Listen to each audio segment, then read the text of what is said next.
और कैसे हो? तो finally demon slayer Hashira training arc खत्म हो चुका है और तुम सबने उसको देख लिया होगा। देख लिया है ना? और ये वीडियो थोड़ा सा लेट हो गया है। इसका जो लास्ट एपिसोड है वो 5 दिन पहले आया था और मैं ये वीडियो 5 दिन बाद बना रहा हूँ। और मैं ये वीडियो क्यों बना रहा हूँ? क्योंकि व्यूज। तो चलिए शुरू करते हैं। जब demon slayer Hashira training arc का अनाउंसमेंट हुआ था और जब वो बोल रहे थे कि ये सिर्फ ट्रेनिंग आर्क पे होने वाला है और इसका सिर्फ 8 एपिसोड ही होगा टोटल इस आर्क में, तो इसका बहुत ज़्यादा क्रिटिसाइज कर रहे थे और बहुत सारे सवाल भी थे कि ऐसा क्यों कर रहे हैं, इतने कम में थोड़ा सा बढ़ाने के लिए बोल रहे थे। ऐसे बहुत टाइप के सवाल थे। बट जब ये सीजन ख़त्म हो गया है, मतलब ये आर्क ख़त्म हो चुका है, तो मैं ये बोल सकता हूँ कि ये प्रॉपर डीमन स्लेयर तो नहीं था, but it quite nice stuff. मतलब ये अच्छा था देखने में, मेरे को मज़ा आया सही बोलो तो। क्योंकि इसमें स्टार्टिंग वहीं से होता है जहाँ मूवी खत्म हुआ था। नेस्को बोलने लगी थी जेनित्सु अपना मिशन से आया है और वो नेस्को को देख के पूरा खुश हो जाता है। और फिर अपना सारे हास्टर्स का मीटिंग होता है कि अब फाइनल वॉर होने वाला है, तो उससे पहले ट्रेनिंग करने के लिए। और वो मेन मार्क के बारे में कि जो तांजिरो अनलॉक कर लिया था वो सबको अनलॉक करना था। और इसमें तुम लोग को पता चली गया था कि इसमें सिर्फ तांजिरो इनका ट्रेनिंग नहीं है, इसमें पूरे हासिरा का ट्रेनिंग भी है। मतलब इनमें सबका ट्रेनिंग होने वाला है, अपने मेन कैरेक्टर उन सबका भी और जो हासिरा है उन सबका भी। तो ये सीधा स्टार्टिंग वही से हुआ था कि बाद तांजिरो इंजर्ड से ठीक होता है तो वो धीरे धीरे एक एक करके हासिरा के ट्रेनिंग को ज्वाइन करता है। और स्टार्टिंग में ट्रेनिंग होता है वो बाकी सबके अंदर टफ होता है, बस तांजिरो आसानी से उसको पास कर लेता है। और इस सीजन से मेरे को एक चीज़ पता चला कि जो डीमन स्लेयर का वर्ल्ड है वो कुछ ज़्यादा बड़ा है नहीं, मतलब वो छोटा सा ही है। क्योंकि इसमें हाशिरास के बारे में अपने जो 3 लोग हैं जेनित्सु, तांजिरो, इनोस्के, इनके बारे में है और ज़्यादा कुछ है नहीं। इनके अलावा जितने भी लोग देखोगे तो वो सारे एनपीसीज ही हैं, उनका कोई ज़्यादा रोल है नहीं। या तो उनको ऐसा मरने के लिए रखेंगे या फिर ऐसा कुछ साइड में ही रखेंगे। ये मेरे को थोड़ा सा अजीब लगा था, क्योंकि मैं अगर सही बोलूँ तो स्टार्टिंग से मेरे को ऐसा कोई फील नहीं हुआ था और इस सीजन में मेरे को कुछ ज़्यादा ही ऐसा फील हो रहा था। क्योंकि इस ट्रेनिंग आर्क में हम लोग बहुत ज़्यादा इंटरेक्ट कर रहे थे ना उन सारे कैरेक्टर्स से, तो वैसा मेरे को पता नहीं पर्सनली फील हो रहा था। तुमसे बताना अगर तुमको भी हो रहा था तो। और इस आर्क में मेन ज़्यादा कुछ था नहीं, इसमें मेन ट्रेनिंग था जो मेरे को उतना पसंद नहीं आया, क्योंकि मैंने एक्चुअली पूरा डीमन स्लेयर का मांगा खत्म कर रखा है। बट इसमें मेरे को एक चीज़ अच्छा लगा, क्योंकि इसमें कुछ जो मोमेंट्स है या कुछ विजुअल्स है वो मांगा से अलग है। वो मेरे को थोड़ा सा अच्छा लग रहा था, क्योंकि मैंने डीमन स्लेयर का मांगा पढ़ रखा है, मैं कई बार पढ़ रखी है 2-3 बार, और उसके हिसाब से देखे तो उसमें कुछ मोमेंट्स या कुछ सीन्स थे वो मांगा में नहीं थे, अलग किया गया था। चाहे वो कन्वर्सेशन हो या कोई एक्शन हो, तो वो मेरे को थोड़ा सा अच्छा लग रहा था। नहीं तो बाकी सब ऐसे ही था, कुछ मेरे को उतना कुछ पसंद आया नहीं। अब मेन इसमें 2 कैरेक्टरों पे फोकस था। मेन पहला ग्यू के बारे में, उसका हिस्ट्री बता रहे थे कि वो ऐसा क्यों है, कि वो क्यों हासिरास को अपने इक्वल नहीं समझता है, उसका थोड़ा हिस्ट्री था। और दूसरा ग्यूमी के बारे में, उसका हिस्ट्री के बारे में और उसके पावर के बारे में। उसका हिस्ट्री पर्सनली मेरे को अच्छा लगा था सही बोलो तो, क्योंकि उसका ऑर्फनेज वाला ये सब मेरे को पसंद आया था उतना। और बाकी इसमें ज़्यादा कुछ था नहीं। तांजिरो एक एक करके सबका ट्रेनिंग करते जा रहा है, ए लेवल बाई लेवल। बस सालमी का थोड़ा लड़ाई हो गया था, तुमने देखा ही होगा, वो भी ठीक तरह था। और लास्ट में ग्यूमी का जब पत्थर हिलाने वाला था, कुछ मोमेंट्स था, वो तो बोलता हूँ हल्का हल्का एंजॉयमेंट, वो था सही था मेरे को लगा। और इसमें जो लास्ट का 2 एपिसोड था ना, इस पूरे आर्क में सबसे अच्छा एपिसोड वही दूर था। क्योंकि पहला जो अपना माइकल जैक्सन मुजान है, उसका जो वॉकिंग सीन दिखाया है, मज़ा आ गया एकदम।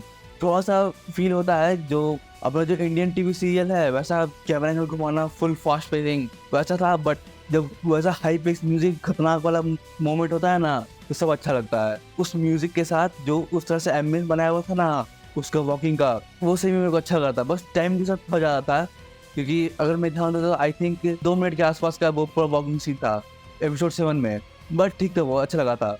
और मेन एपिसोड 8 में था। एपिसोड 8 में स्टार्टिंग में तो उसका वॉकिंग ही था, तो ये ठीक था। और इसमें मुजान और उबयासकी का कन्वर्सेशन था। और जो लास्ट में ब्लास्ट होता है ना, वो देख के एकदम मजा आ जाता है।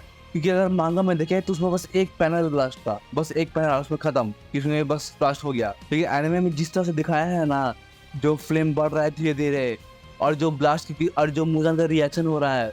और अगर मैं बोलूँ कि मुजान जो है वो सबसे पावरफुल डीमन है और वो बहुत ज़्यादा इंटेलिजेंट है, कि उसको सारा का सारा प्लान बहुत दिमाग में सोच के चलता है कि ये हो सकता है वो हो सकता है। और तुमने देखा ये कि कितना कॉन्फिडेंस से घुसा था उसके क्लैन में। बट वो भी इस ब्लास्ट को एक्सपेक्ट नहीं किया होगा, क्योंकि उसका रिएक्शन देखने में एकदम मजा आ गया था। और तुमने देखा ही है कि उस ब्लास्ट के बाद मुजान पूरा कॉर्नर हो गया था। और उसके बाद अपन ग्यूमी को देखते हैं, वो अपना एकदम मस्त वाला अटैक यूज करता है मुजान पे, और वो देख के भाई उसका विजुअल्स, और जो उसके बाद उसका पीक बढ़ना शुरू होता है ना, वो एकदम नेक्स्ट लेवल था एकदम। और उसके बाद एक एक करके सारा हासिरा उसको घेर लेता है और सब एक एक करके अपना अटैक यूज करता है। और उसके बाद मुजान के बाद भी उसका प्लान होता है, वो सबको इन्फिनिटी कैसल में ले चलता है। लगभग 60-70% डीमन स्लेयर के जितने भी लोग हैं सबको इन्फिनिटी कैसल में ले चलता है। और उसके बाद उसका व्यूज अपना इन्फिनिटी कैसल का, वो पूरा घूमते हुए इधर का उधर का क्रो वाला, बहुत सेक्सी था वो। और इसमें क्रेडिट तमाया को भी देना पड़ेगा, वो मुजर को स्टेल कर देती है, उसमें उसके बॉडी पर कांटे कांटे भर देती है एकदम। और वो यहाँ तक कि इन्फिनिटी कैसल में जाने के बाद भी वो हिल पाता नहीं है, इतना वो समझो पावरफुल रहता है। आपने ये भी देखा होगा कि जो लोग इन्फिनिटी कैसल में गिर रहते हैं वो सब डरे हुए थे या फिर चिंता कर रहे थे। बट इसमें मैं दो लोगों के बारे में बोलना चाहूंगा। पहले जिनुत्सु के बारे में, वो समझे मेडिटेशन करके वो एकदम सीरियस हो गया है, और अब उसको सोने का जरूरत नहीं पड़ता है कि वो बिना सोए भी सीरियस होकर अपना अटैक यूज कर सकता है।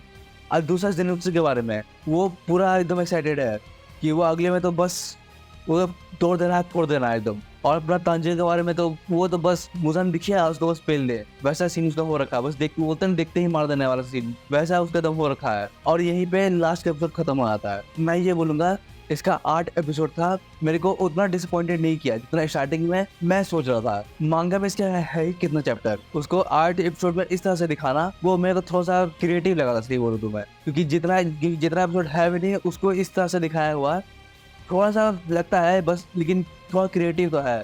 और डीमन स्लेयर का जितना भी एपिसोड आना था वो यहीं तक था, हास्रा ट्रेनिंग आर्क तक, क्योंकि इसके बाद जितना भी आएगा वो सारे मूवीज आएंगे। आई थिंक इसके बाद लास्ट का 3 मूवी आएगा और फिर डीमन स्लेयर खत्म हो जाएगा, मतलब डीमन स्लेयर का एंड हो जाएगा। और मैं ये बोलूँ कि थोड़ा स्मार्ट मूव है डीमन स्लेयर के लिए, क्योंकि जैसा अपन इसका हिस्ट्री देखते आ रहे हैं तो इसके पहले एपिसोड को वो मूवी निकाल देता है पैसा छापने के लिए। तो फिर भाई ये भी समझे से एक तरह से स्मार्ट मूवी है। इसका 3 मूवी आएगा तो हम सबको 3 मूवी थिएटर में देखने मिलेगा, और ये डिले भी नहीं होता है बाकी मूवीज की तरह, तो ये अच्छी बात है। और इसमें अगर देखा जाए तो सिर्फ उनका नहीं हमारा भी फायदा है, हम सब सिर्फ एक मूवी का इंतजार करेंगे और फिर दूसरे मूवी का इंतजार करेंगे। मतलब इसमें बिग बाई बिग एपिसोड्स का नहीं रहेगा, एक मूवी देख करके एक शॉट खत्म, और 3 मूवी में प्रॉपर डीमन स्लेयर खत्म हो जाएगा। थोड़ा सा फील होगा कि अब डीमन स्लेयर का ज्यादा टाइम बचा नहीं है, बट तब भी इन 3 मूवी को निकालने में डीमन स्लेयर अच्छा खासा टाइम लेने वाला है। और इसी के साथ हम ये वीडियो खत्म करते हैं। और तुम कमेंट बताना तुमको ये आर्क कैसा लगा, डीमन स्लेयर हास्रा ट्रेनिंग आर्क। और मैं तो बहुत ज्यादा एक्साइटेड हूँ अगले मूवी के लिए। और सब्सक्राइब, बाय।